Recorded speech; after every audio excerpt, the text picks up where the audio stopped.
What's up everyone, it's Nasiha and it's my first channel and I'm going to teach you guys how to make King Prawn Vindaloo Indian style from my dad's and probably my mum's favourite restaurant, Champagne.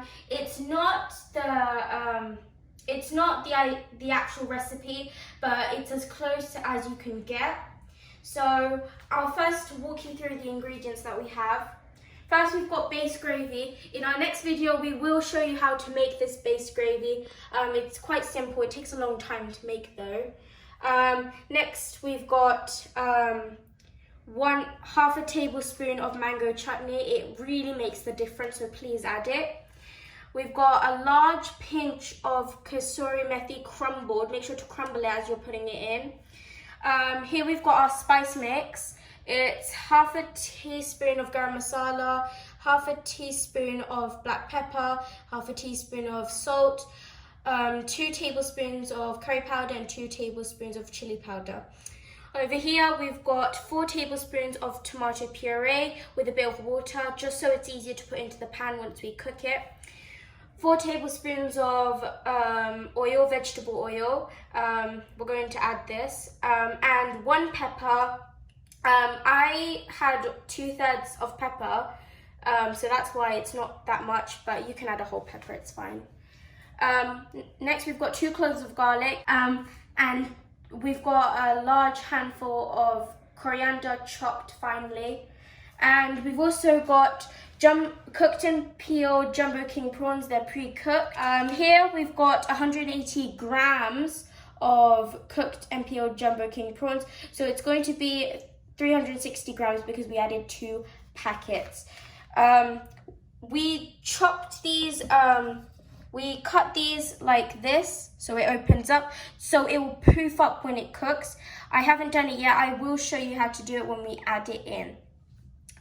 Okay guys, so now we need to warm the base gravy. In our next video, I will show you how to make base gravy, because without the base gravy, you cannot make this. Heat the pan on a medium heat. For people with an electric cooker, please put it on 4. For people with a gas cooker, put it on medium heat.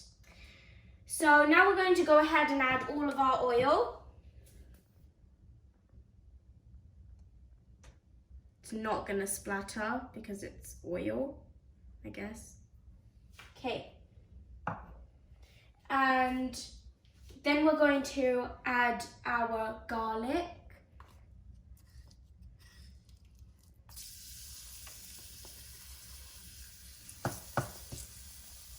Okay, and wait for it to start browning. Don't over brown it, otherwise it's going to burn. And nobody wants burnt garlic, because trust me, it does make a difference. So we're gonna wait for it to start browning and we'll be right back. Now you can see that it has sort of started browning. Okay, so now we're going to add our tomato puree. Let's add it in.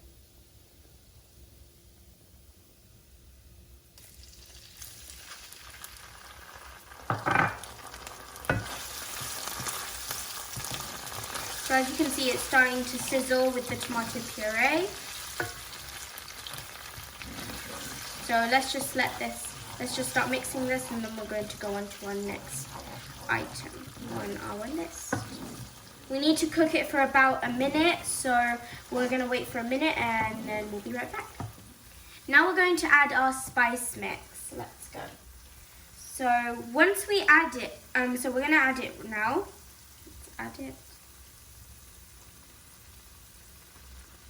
As you can see, it is very powdery because of course it is a powder. So we're going to mix it, but as you mix it, you're kind of going to see this whole thing is kind of turning very dry. So as we mix, so make sure to mix it thoroughly, otherwise you're going to get like a bit of powder. So now we've mixed it. Look how dry this is. I just want you to see how dry this has turned out. So now I'm going to add the base gravy. Make sure to stir it. Okay, let's add 1 ladle of base gravy. Make sure that it doesn't hit the bottom. And add it in. So now we're mixing it until it gets a bit of a more textured consistency. As you can see now, it doesn't look as dry.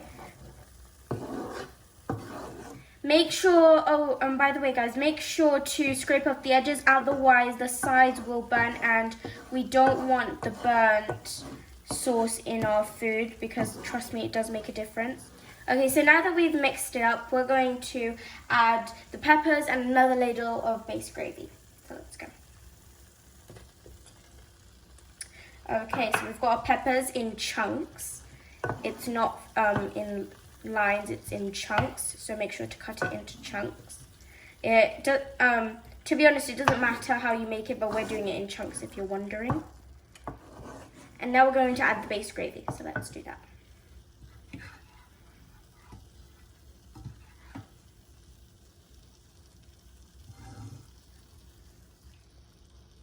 I'm going to add a bit more because it didn't get a full ladle.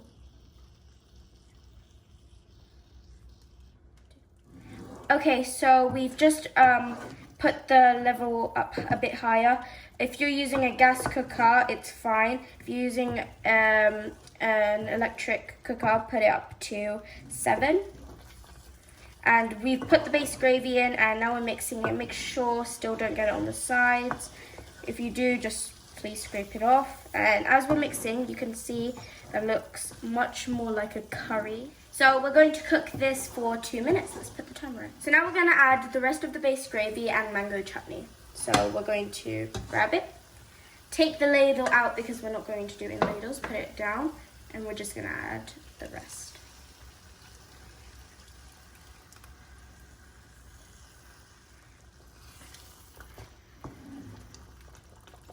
In total of the base gravy, if you were wondering, we have 600 mils of base gravy.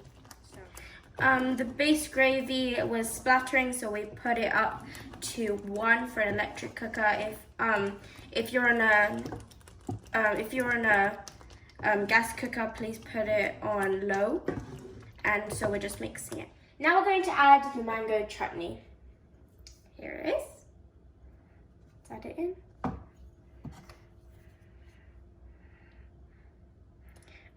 The mixture was bubbling quite a lot, so we put it down. So look, it's bubbling a lot to my liking.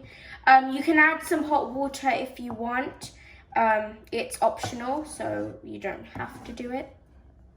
You're going to add the hot water because if the sauce is a bit thick to your liking, then you can add the hot water.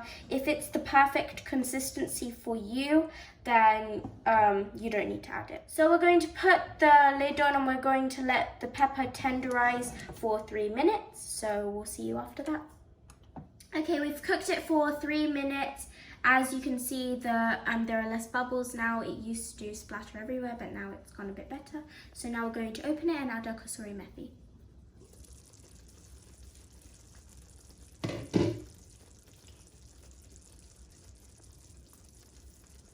Add it all in, and then we're going to mix it, and I'm going to show you the prawns. So the peppers are nice and tender, as you can see, or maybe not.